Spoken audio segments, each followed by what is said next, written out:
Jag heter Nora och jag är 25 år gammal. Främlingar säger ofta att jag ser vacker ut. De vet inte att ett vackert ansikte inte stillar hunger. Att utseende inte betalar några tabletter. Att skönhet inte betalar en räkning. Ingen känner livet bakom denna blick. Ingen ser vad jag bär varje dag. Mina dagar är tunga och min historia är det också. Min pappa tjänade i militären. Han hette Aron. Han ansågs modig, stark och som någon som alltid kom hem. Men när han för några år sedan sändes till krig kom han aldrig hem. Med honom dog inte bara en människa utan allt som höll oss uppe. Från en dag till nästa fanns ingenting kvar. Inga pengar, inget hem, ingen trygghet. Bara rädsla och känslan av att plötsligt vara ensam. I det ögonblicket blev jag vuxen, inte långsamt utan på en gång. Min mamma lever ännu, men hon är inte längre den kvinna hon var. Hon heter Klara. Hennes kropp är trött, hennes lungor svaga. På natten tar hostan hennes sömn, på dagen tar tröttheten hennes kraft.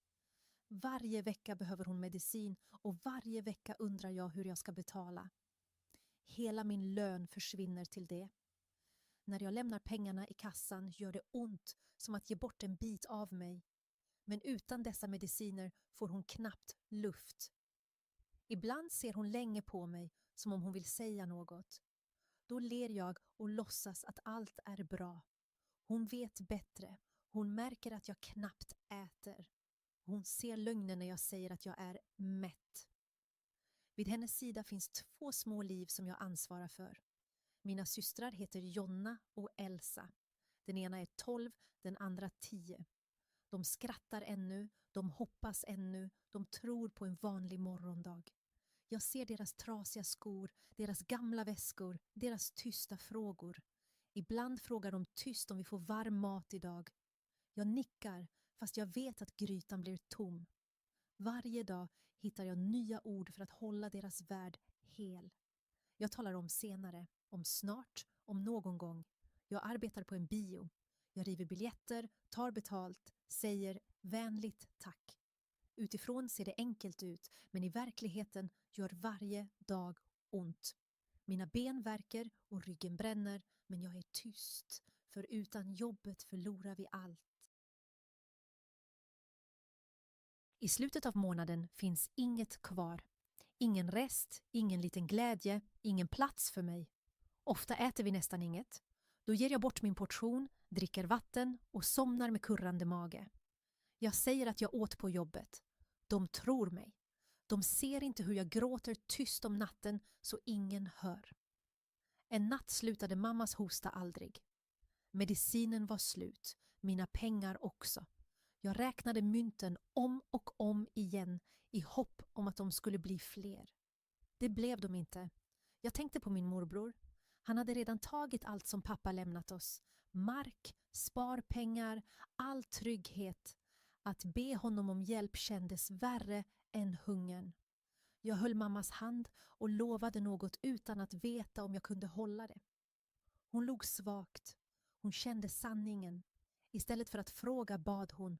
Varje morgon vaknar jag med rädsla. Rädsla för räkningar. Rädsla för sjukdom. Rädsla för att mina systrar en dag inte längre får gå i skolan. Fattigdom är inte bara en tom mage. Fattigdom är skam. Fattigdom är ständig oro. Fattigdom är att be om tid. Fattigdom är att tysta sina drömmar. Ändå går jag upp varje dag. Jag kämpar även när jag är trött. Folk frågar varför jag fortfarande ler. Jag ler för annars så skulle mina systrar förtvivla. Jag ler för jag vet att mitt fall skulle dra ner dem. Ibland sitter jag ensam och tänker på livet som andra lever. Flickor i min ålder planerar bröllop, kärlek och framtid. Jag planerar räkningar, jag planerar mediciner, jag planerar nästa månad. Romantik är en lyx jag inte har råd med. Min kärlek tillhör min familj, men det gör ont att se par skratta när jag går förbi. För ett kort ögonblick undrade jag hur det känns att bli vald. Sedan minns jag att rika män inte räddar fattiga kvinnor. De kommer, tar och går. Så jag håller avstånd, så jag litar på ingen. Detta liv är tungt, men det är mitt. Jag har valt att bära det. Jag har valt att vara stark även när jag inte är det. Jag har lagt mina drömmar tyst åt sidan. Jag har inget utom ärlighet, lojalitet och en liten rest hopp. Kanske ser någon ända mer än min fattigdom. Kanske kommer något gott. Tills dess går jag vidare. Ensam. Detta är min berättelse. Livet gjorde fortfarande ont, som alltid. Dagarna skilde sig knappt åt. Jag gick till jobbet, stod bakom disken, log automatiskt och räknade tyst timmarna. Min kropp var trött, men mitt huvud var tyngst. Jag var säker på att inget skulle ändras. Att mitt liv var en oändlig upprepning. Stiga upp, arbeta, betala, avstå, sova. Framtid var inget löfte för mig, bara ännu en kamp som väntade. Men en kväll hände någonting som inte passade in. En ung man kom in på bion. Han märktes inte genom ljud, inte genom gester eller ord, utan genom lugn. Hans kläder var prydliga, hans sätt kontrollerat, hans närvaro kändes främmande här. Han köpte en biljett. Men istället för att gå in satte han sig på den gamla soffan vid dörren. Jag gav honom först inte mycket uppmärksamhet. Kanske väntade han. Kanske hade han bara tid. Nästa dag var han där igen. Och dagen efter också. Alltid samma biljett. Alltid samma plats. Alltid denna tysta närvaro. Med tiden märkte jag att hans uppmärksamhet gällde mig. Inte girigt, inte med blickar som skämmer, utan lugnt, nästan försiktigt. Det gjorde mig nervös. Jag undrade varför en man som han var här. Jag kände till sådana historier. Män med pengar kommer av tristess, av nyfikenhet, av lek. De lovar inget, men tar allt. Jag intalade mig att han inte var annorlunda. Att jag inte fick ge honom betydelse. Jag ignorerade honom, undvek hans blick, arbetade snabbare, sysselsatte mig med flit. Men han försvann inte. Dagar gick. Veckor gick. Han kom alltid tillbaka. Han såg inte en enda film. Han satt bara där. Ibland log han kort när våra blickar möttes av misstag. Det leendet gjorde mig både arg och rädd. Jag förstod det inte. Varför stannade han? Varför slösade han tid på en plats som denna bara för att se en flicka som mig? Han sökte ingen närhet. Han rörde mig aldrig. Han talade knappt. Han väntade. En dag kom han till disken och frågade tyst om vi kunde prata kort. Hans röst var lugn, utan press, utan högmod. Jag sade nej, sa att jag inte hade tid och vände mig bort. Jag ville inte öppna en dörr. Nästa dag försökte han igen. Denna gång bad han bara om ett ord. Bara om vänskap. Jag skakade på huvudet och sade att jag inte pratar med främlingar. Han accepterade det. Ingen ilska, inget tjat. Han satte sig åter på sin plats. Så gick 3 månader. 3 månader då han kom varje dag. Varje dag stannade. Varje dag hoppades utan att kräva något. Ingen hade någonsin stannat så. Ingen hade visat så mycket tålamod. Mina tankar blev oroliga. Om det var ett spel, varför tog det så lång tid? Varför sökte han inte någon annan? Jag mindes alla stunder då rika människor passerat oss utan att se. Jag sade till mig själv att också han en dag skulle gå. Men han stannade. En kväll när jag stängde disken reste han sig och kom närmare. Hans ögon såg trötta ut men ärliga. Han sade mitt namn och bad ännu en gång om en chans. Bara vänskap, inget mera. Mitt namn från hans mun fick mitt hjärta att stanna. Då mindes jag att det stod på min bricka. Jag såg länge på honom. I hans ögon fanns ingen arrogans utan något skört. Kanske hopp. Jag ville säga nej. Jag ville vara stark. Men den kvällen var jag utmattad. 3 månaders tålamod hade gjort mitt försvar trött. Jag drog ett djupt andetag och sade bara vänskap, inget mer. Han log som om jag gett honom något dyrbart.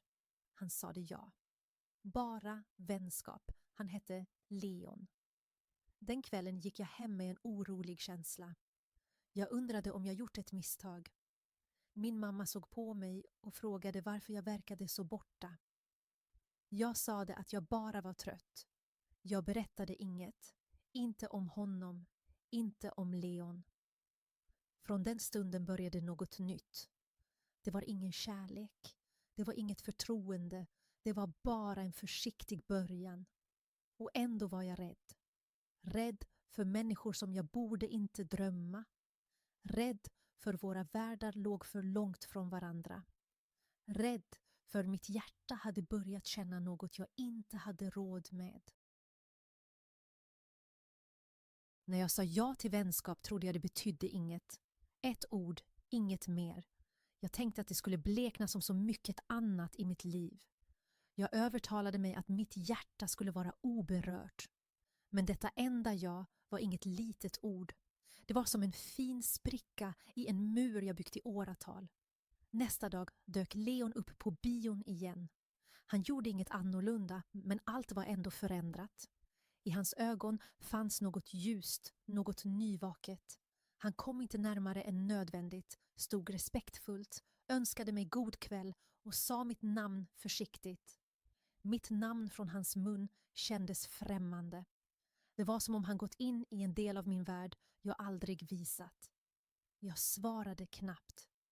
Jag var rädd att varje ord kunde bli för mycket. Men till och med min tystnad verkade räcka för honom. Han satte sig åter på sin plats och väntade till sista filmen var slut.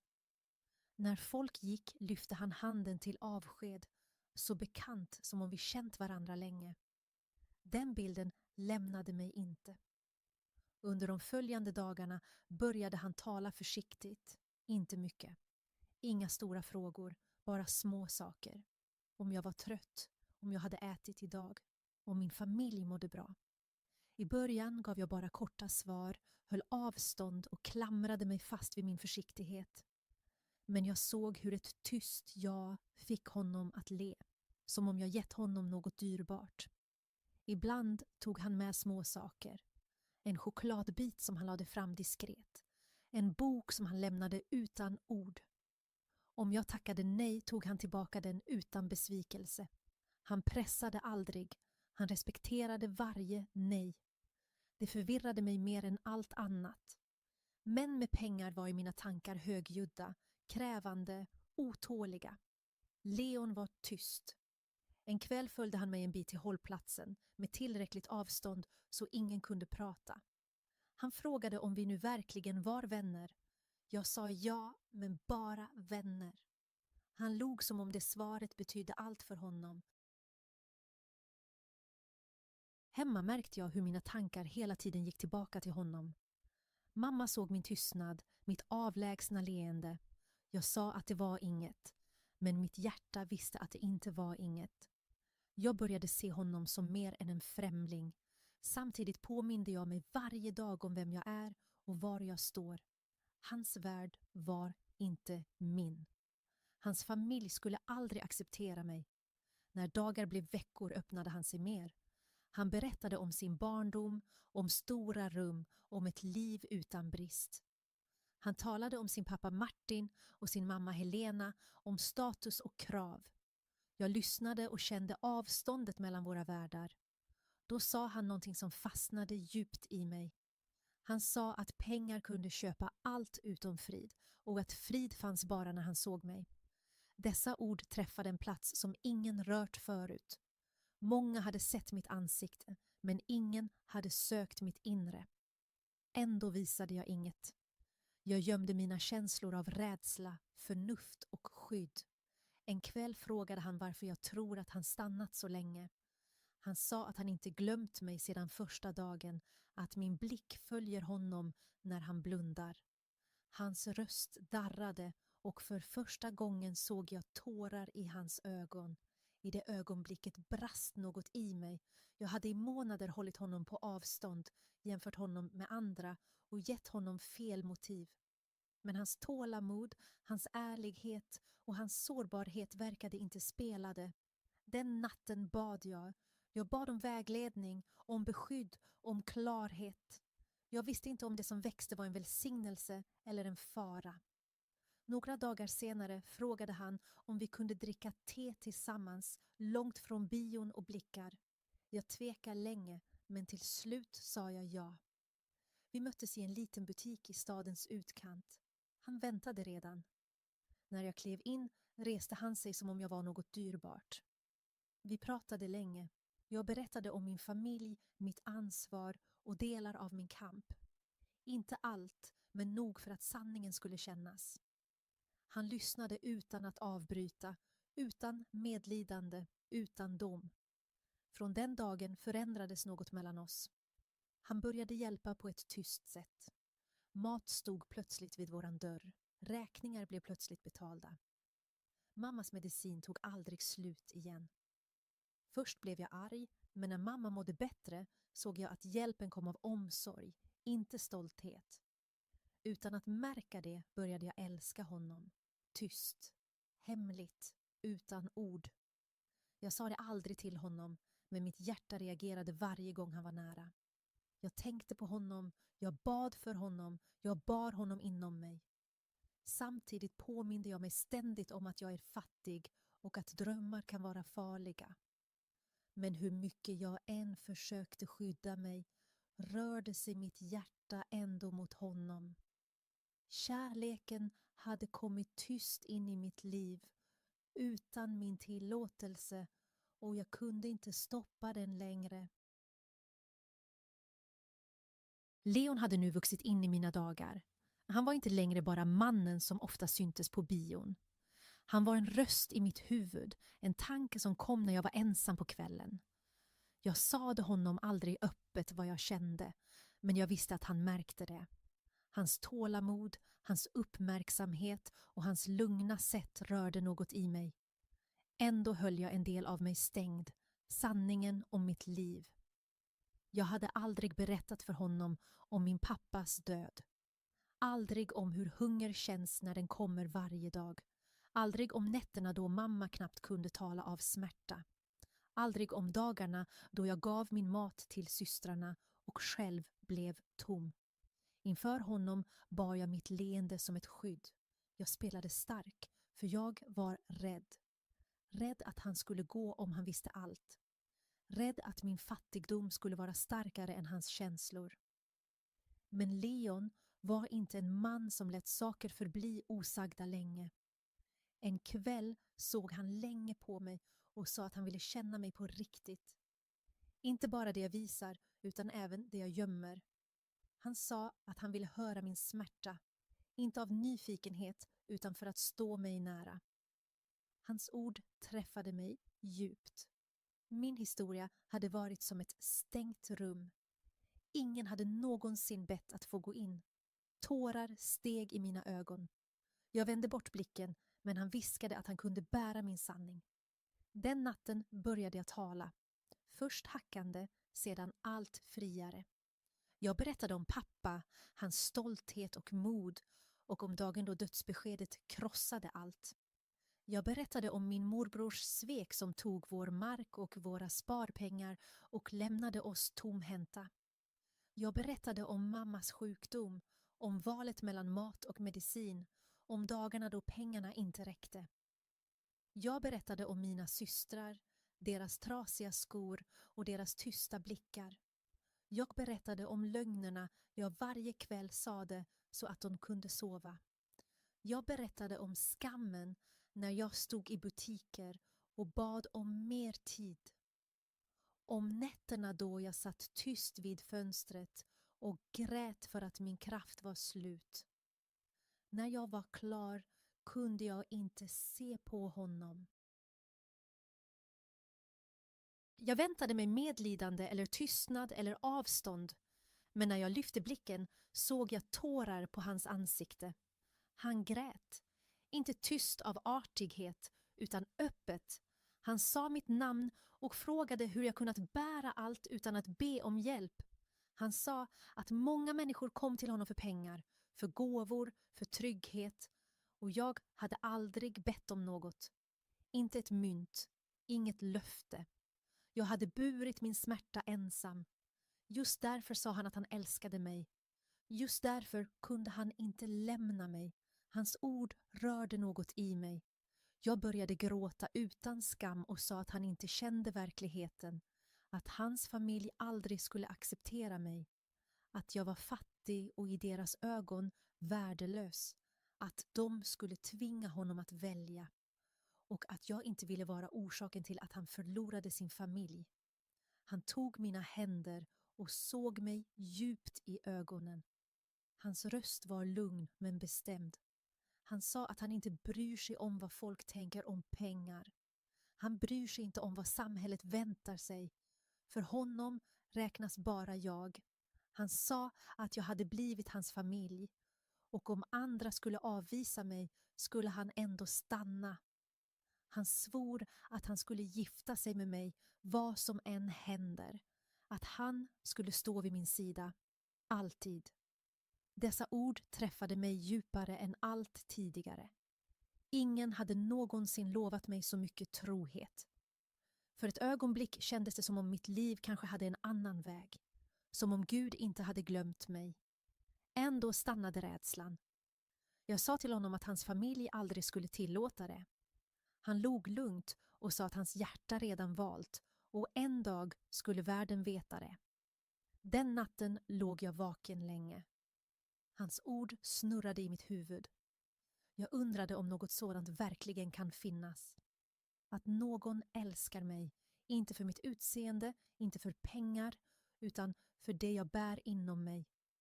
Mina tårar blötte kudden. Men för första gången på mycket länge var det inte bara tårar av utmattning. Det var också tårar av hopp. Efter att Leon lovat att aldrig lämna mig blev bröstet lugnt en stund. För första gången trodde jag på någon som ville stanna, inte bara på mig själv. Hans ord lät inte tomma, de bar tyngd. Ändå försvann inte rädslan. Den satt djupt i mig. Jag sa gång på gång att hans familj aldrig skulle acceptera oss. Han lyssnade lugnt, låg och sa varje gång att han ordnar det. En kväll såg han mig allvarligt och sa att han imorgon skulle tala med sina föräldrar om mig. Han kunde inte gömma mig längre. De måste möta kvinnan han älskar. I det ögonblicket drog allt i mig ihop sig och panik sköljde över mig. Jag bad honom att inte göra det. Jag sa att de skulle förakta mig, förnedra mig, se mig som ett misstag. Jag ville inte att han skulle starta den kampen, men han skakade på huvudet. Han sa att om han gömde mig skulle det betyda skam och han skäms inte. Han sa, jag är stolt över dig. Mina föräldrar ska veta att jag vill gifta mig med dig. Den natten sov jag nästan inte. Mina tankar kretsade kring människor jag aldrig mött som ändå kunde få makt över mitt liv. De var rika, respekterade, trygga. I deras ögon var jag bara en flicka från fel värld. Nästa dag satt Leon mitt emot sina föräldrar. Hans mamma Helena var först vänlig. Hon log och frågade nyfiket vem denna flicka var, från vilken familj, vilket namn hon bar. Hon väntade sig något glänsande. Leon svarade lugnt. Han sade mitt namn, min ålder och att han älskar mig. Helena ville veta mer. Hon frågade om min pappa, om utbildning, om bakgrund. Leon berättade sanningen. Att min pappa var soldat och dog i krig. Att jag bor med en sjuk mamma och 2 yngre systrar. Att jag jobbar på en bio för att försörja min familj. Att jag är fattig men ärlig. I det ögonblicket försvann hennes leende. Fattig, sa hon som om det var en skam.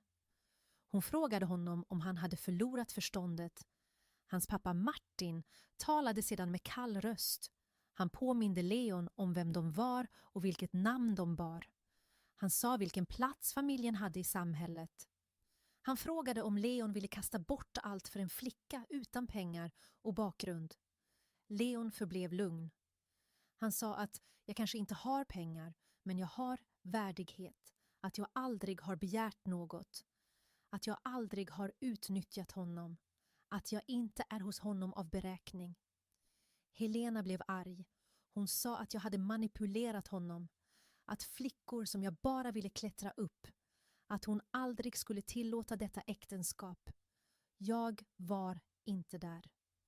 När Leon senare berättade allt kändes det som om någon tog min luft. Jag grät medan han talade. Jag sa till honom att detta var just min rädsla. Att de aldrig skulle acceptera mig. Att han måste lyssna på dem. Att de är hans föräldrar. Men Leon höll hårt i mina händer. Han sa att han inte bryr sig om hela världen vänder sig mot honom. Han sa att han inte kan lämna mig. Jag bad honom sluta. Jag sa att han är deras enda son. Att de har gett honom allt. Att jag inte vill vara orsaken till att han förlorar dem. Jag sa att han borde glömma mig och gifta sig med en kvinna från hans värld. Han avbröt mig. Han sa att om han gifter sig med någon annan dör han inombords. Att hans hjärta tillhör mig. Att han inte behöver rikedom, status eller applåder. Bara mig. Bråket i hans föräldrahem eskalerade. Dagar gick fyllda av skrik och hot. Varje gång mitt namn nämndes blev luften giftigare. Helena sa att han förstör familjens rykte. Martin hotade att göra honom arvlös. Ändå drog Leon sig inte tillbaka. Varje kväll kom han till mig och berättade om deras ilska. Jag grät och bad honom ge upp. Men han sa att jag burit smärta hela livet utan att ge upp. Nu var det hans tur. Hans familj försökte allt. De erbjöd honom pengar, ägodelar och trygghet. De sa att han skulle förlora allt om han valde mig. Leon såg dem i ögonen och sa att de kunde ta allt ifrån honom. Han behöver det inte. När han berättade det för mig gick något sönder i mig. Jag hade aldrig förr upplevt att någon satte mig över allt. Jag sa att han är för bra för mig och att jag inte förtjänar det. Han lyfte mitt ansikte och sa att jag aldrig ska säga det igen. Att jag är orsaken till att hans liv har betydelse. I det ögonblicket förstod jag att hans kamp inte bara gällde mig. Det handlade om vad kärlek verkligen är. Inte ägodelar, inte makt, utan beslutet att sätta ett hjärta över allt annat. Konflikten i Leons hus växte för varje dag. Rösterna blev kallare, orden hårdare. Där stolthet funnits fanns nu hot. Där familj funnits rådde nu press. Hans mamma tappade allt tålamod, hans pappa all värme. De talade inte längre av omsorg utan av makt. Leon berättade allt för mig. Varje samtal, varje varning, varje gräns de satte. Varje ord fick mitt hjärta att krympa. En kväll såg han utmattad ut när han sa att de gjort klart för honom vad som väntade. Om han gifte sig med mig skulle han förlora allt. Inga pengar, inget arv, inget namn, inget hem. Jag såg på honom och kände något brista i mig. Jag sa att han borde lyssna på dem, att jag inte var värd detta offer, att han inte fick förlora sin familj för min skull. Han skakade på huvudet som om jag sagt det omöjliga. Han sa att jag var mer värd än alla ägodelar, att rikedom utan kärlek är tom, att ett namn betyder inget om man förlorar sig själv. Han kunde leva utan bekvämlighet, men inte utan mig. Mina tårar slutade inte. Jag bad honom en sista gång att vända om. Jag sa att han en dag skulle ångra vad han gav upp. Men hans röst blev lugn och fast. Han sa att han visste exakt vad han valde. Att han aldrig skulle hata mig, bara sig själv om han lämnade mig. Han sa att han skulle gå. Han skulle lämna allt bakom sig och börja om med mig. Dessa ord lät inte som verklighet. De lät som något som bara sker i sagor. Men han stod framför mig och höll mina händer. Hans ögon var fyllda av beslutsamhet. Nästa dag ställde han sig inför sina föräldrar igen. Hans mamma Helena grät inte av sorg utan av ilska. Hon sade att han förstörde allt familjen stått för. Hans pappa Martin sade bara en mening. Om du går, kom aldrig tillbaka. Leon höjde inte rösten. Han bad inte. Han förklarade bara att beslutet redan var taget. Att han älskade mig. Att jag var hans liv. Och att han skulle gå om de inte kunde acceptera mig. Den natten lämnade han huset utan ägodelar, utan pengar, utan trygghet. Bara med det han kände. Han kom direkt till mig. När jag öppnade dörren och såg honom stå där visste jag att mitt liv var förändrat för alltid. Han sa tyst att han lämnat allt bakom sig. Att han inte ville den världen längre. Att han bara ville mig. Och sedan frågade han om jag ville bli hans hustru. Mina tårar föll utan stopp.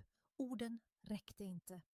Jag kramade honom och släppte all rädsla jag burit så länge. Han hade valt mig. Oss. Vi gifte oss nästa dag. Utan gäster.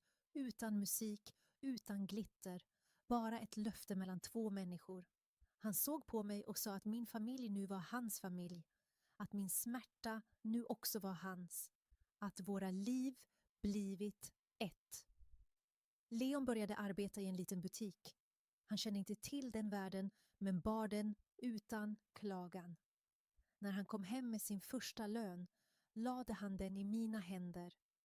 Han sa att detta var början på vår gemensamma väg. Jag höll honom hårt och tackade honom tyst. Inte för offret, utan för att han visat att sann kärlek finns. Några dagar efter vårt bröllop kändes livet nästan stilla. Inte lätt, men lugnt. Vi hade knappt pengar, men vi hade varandra. Leon arbetade i den lilla butiken. Jag stod kvar bakom kassan på bion. Vi delade bröd, te och korta skratt. För första gången på länge somnade jag utan rädsla. För första gången trodde jag att trygghet kunde gälla mig. Men lugn varar sällan länge i de fattigas liv. Leons familj ville inte acceptera hans val. För dem var det inte kärlek utan skam. Deras enda son hade lämnat hemmet och gift sig med en kvinna utan ägodelar. Deras stolthet var sårad och stolthet blev hat. En morgon bankade det hårt på våran dörr. Poliser stod där och frågade efter mig.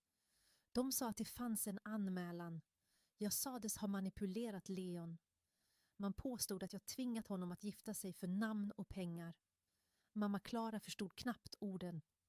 Jonna och Elsa började gråta. Rädsla lade sig som en tung sten över mitt bröst. Poliserna ställde kalla frågor. De lyssnade inte. De tog med mamma och mina systrar till stationen. Det spelade ingen roll att mamma var sjuk. Det spelade ingen roll att systrarna var barn. Vi blev utskällda, anklagade, behandlade som brottslingar. Mamma skakade, systrarna klamrade sig vid mig. Jag ville skrika men höll tyst. Ett fel ord kunde förstöra allt.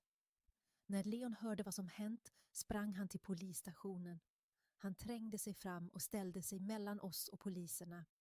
Hans röst var hög och klar. Han sa att de skulle lämna oss i fred. Att jag är hans hustru. Att han gift sig av fri vilja. Att jag aldrig bett om pengar. Att ingen tvingat honom. Han sa att om någon är skyldig så är det han. Om någon ska straffas så är det han. Poliserna såg på varandra och frågade igen om äktenskapet var frivilligt. Leon svarade utan tvekan. Ja. Han sa att han lämnat familj, rikedom och namn för att han ville. För att han älskar mig. Hans föräldrar var också där. Helena grät av ilska. Martin såg kall ut. De sa att han var förblindad och att jag styrt honom. Men Leon backade inte en centimeter. Om och om igen sa han att jag är hans fru. Att detta är hans liv.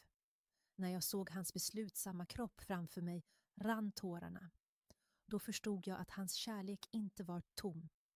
Den var en kamp. Han stod mot sin familj, deras namn och makt, bara för att skydda mig.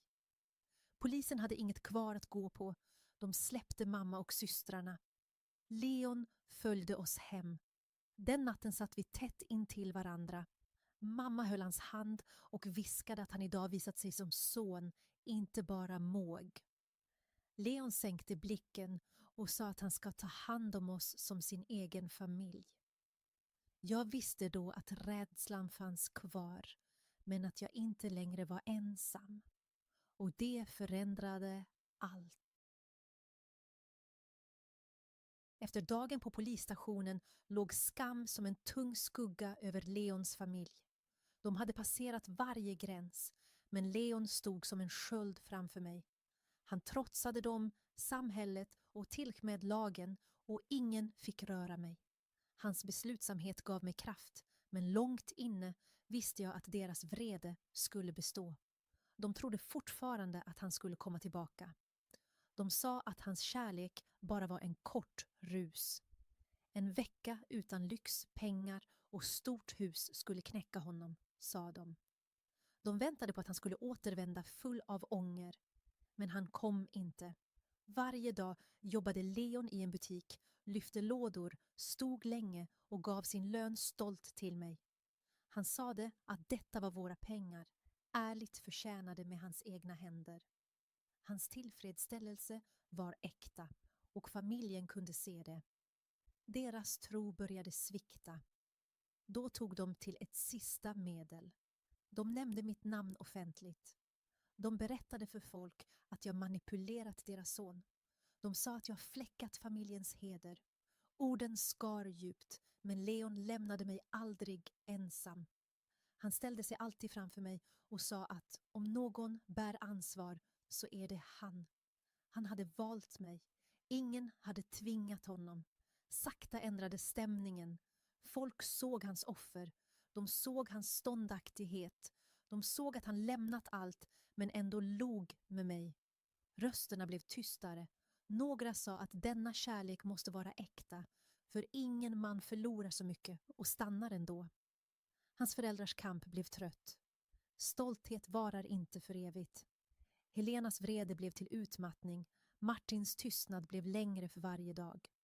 Polis, hot och rykten hade inget förändrat. Leon stod orubblig. Hans kärlek var hård som sten. En kväll ringde Martin honom. Hans röst var kylig, men inte längre hård. Han sade: om du är lycklig, stanna där du är. Vi kan inte fortsätta denna kamp. Vi ska inte längre förstöra ert äktenskap. När Leon berättade det rann tårarna över mitt ansikte. Jag viskade: så det är över.